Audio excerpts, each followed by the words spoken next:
एक घने और बड़े जंगल के पास मौजूद एक गांव में रंगैया नाम का एक आदमी रहता था। उसका घर इस जंगल के पास में ही था। उस घर में वह अपनी बीवी और बच्चे के साथ रहता था। रंगैया इस जंगल में पेड़ों को काटकर उन लकड़ियों को बाजार में बेचकर कमाए हुए पैसों से उसका जीवन चलाता था।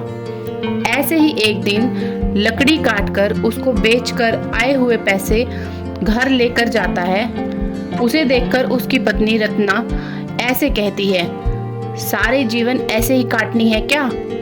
लकड़ों को काटते हुए क्या हो गया? क्या हो गया? ज्यादा पैसे कमाना नहीं है क्या तुमको? अपने बेटे को नहीं पढ़ाना है क्या? घर नहीं खरीदना है?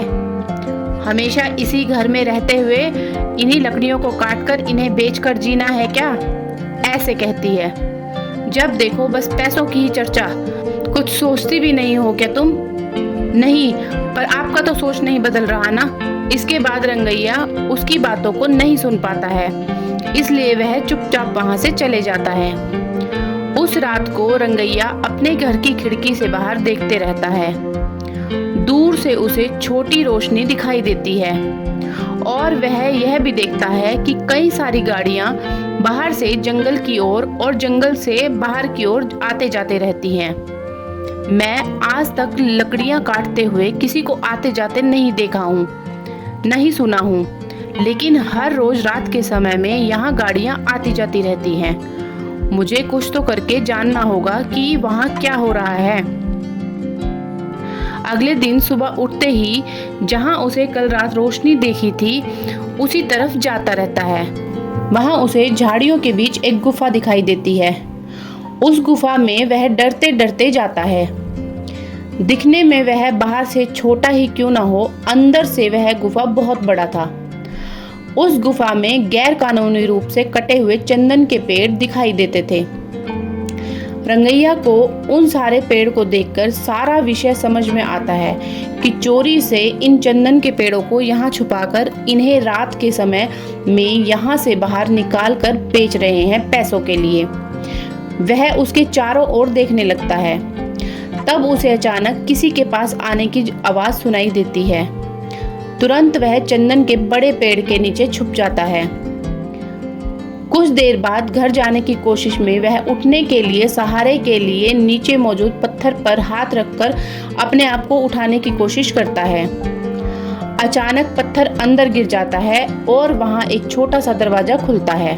रंगैया उस द्वार के अंदर मौजूद सीढ़ियों से नीचे गिर जाता है। तब उसे समझ में आता है कि यह गुफा उसे अंदर की ओर ले जा रही है। तब वह देखता है कि उस गुफा में कहीं ऊपर से थोड़ी सी रोशनी आ रही थी। चारों ओर अंधेरा था, लेकिन वह रोशनी जिस दिशा में गिर रही थी वहां एक बैंगन का छोटा सा पौधा था। उस पर लंबे और बड़े अच्छे बैंगन उगे हुए थे। तब रंगैया सोचता है कि शायद बारिश से हवा के कारण बैंगन का बीज यहाँ गिर गया होगा, इसलिए यहाँ पर बैंगन का पौधा मौजूद है। चलो कोई नहीं, बैंगन तो बहुत अच्छे दिख रहे हैं, आज अगर इन्हें घर ले जाऊंगा तो आज का खाना तो हो जाएगा। यह फैसला करके वह पौधे से एक बैंगन को तोड़ता है। बस रंगैया के हाथ में जैसे ही वह बैंगन आता है वह सोने का बैंगन बन जाता है। वह आश्चर्यचकित होकर दंग रह जाता है। वह सोने के बैंगन को अपने हाथों में लेकर उसे जांचने की कोशिश करता है और तुरंत वह सोचता है कि इस पौधे से एक और बैंगन ले ले, लेकिन उससे पहले ही उसे पौधे पर मौजूद सारे बैंगन गायब हो जाते हैं। वह बहुत निराश होता है। चलो कम से कम एक तो बैंगन मिल गया, अगर यह मैं मार्केट में बेचूंगा तो बहुत सारे पैसे मिल जाएंगे, तब मुझे कई दिनों तक कुछ भी काम करने की जरूरत नहीं होगी। यह फैसला करके उस गुफा की सीढ़ियां चढ़कर वह बाहर की ओर जाता है और रंगैया जैसे ही बाहर जाता है वह दरवाजा अपने आप बंद हो जाता है। उस गुफा से बाहर आते ही चोरी चोरी चुपकर वह अपनी बीवी के पास जाकर इस सोने के बैंगन को दिखाता है। उस सोने के बैंगन को देख रत्ना तुरंत बेहोश होकर नीचे गिर जाती है। कुछ देर बाद होश आता है, तब रत्ना, बाप रे, सोने का बैंगन कहाँ से लेकर आए हो आप? कहाँ मिला आपको? उससे तुम्हारा क्या मतलब? हमेशा पैसों के पीछे पड़ी रहती हो ना।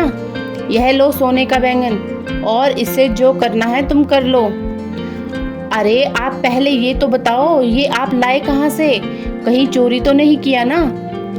ऐसे रत्ना एक के बाद एक प्रश्न पूछे जा रही थी, और कोई चारा न होने के कारण जो कुछ भी हुआ रंगैया बताता है। फिर आपको वही रहना था ना। कुछ देर बाद अगर और बैंगन आते तो उसको भी ले आते। आपकी जल्दबाजी से मैं तो मर रही हूँ ना। चलो, जो हो गया सो हो गया। इस बैंगन से हम बहुत सारे दिन बिना कमाए रह सकते हैं। तुम तो गधे के गधे ही रहोगे। अब क्या हो गया, इसका क्या मतलब है? इसी घर में रहते हुए चैन की जिंदगी नहीं चाहिए मुझे। आप 2-3 और सोने के बैंगन लेकर आए, तब हम बड़े घर में आराम कर पाएंगे।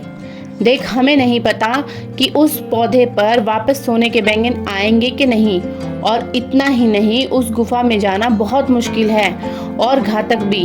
वहाँ चंदन के पेड़ छुपे हैं। रत्ना, अगर मैं पकड़ा गया तो मेरी लाश भी नहीं मिलेगी तुझे। अभी सबकी क्या जरूरत है, जितना है उतने में ही खुश रहेंगे, कहता है ये रंगैया। तुम मर्द हो, वहाँ के चंदन के पेड़ों के बारे में जाकर पुलिस को बता दो। वहाँ के चोरों को वह खुद लेकर जाएंगे और चंदन पेड़ भी खाली कर देंगे। तब गुफा पूरा खाली हो जाएगा। यहाँ तुम्हारे अलावा किसी को नहीं पता कि उसी गुफा में एक और गुफा छिपा है, इसलिए जब चाहो तुम उस गुफा में आ जा सकते हो। वैसे ही अगर उस बैंगन के पौधे पर और बैंगन उगते हैं तो उसको भी लेकर आ सकते हो आप। इसको यह सोच आया, पर मुझे क्यों नहीं, ऐसे सोचता है रंगैया। ठीक है, यह सब मैं देख लूँगा। तुम फिलहाल सोने के बैंगन को बाजार लेकर इसे बेचकर पैसे लेकर आओ।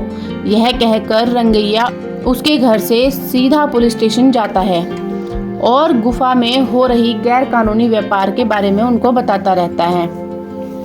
पुलिस वहां जाकर सबको गिरफ्तार करती है और चंदन के पेड़ों को भी वहां से खाली कर देती है।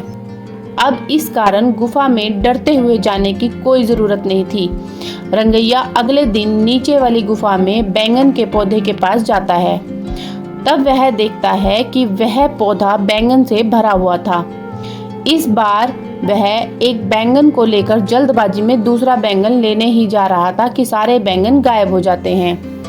तब रंगैया को समझ में आता है कि असली बात यह है कि बैंगन रोज का एक ही मिलेगा। ऐसे वह उस दिन के लिए एक सोने का बैंगन लेकर घर चले जाता है। तब रत्ना और सोने के बैंगन को बेचकर आए हुए पैसों से एक बड़ा बंगला खरीदती है। तब से जब भी रंगैया को पैसों की ज़रूरत थी, वह उस गुफा में जाकर बैंगन लेकर उससे बेचकर आए हुए पैसों से खुशी से रहता था। जल्द ही रंगैया और रत्ना उस गांव के जमींदार बन जाते हैं और खुशी से जीते हैं।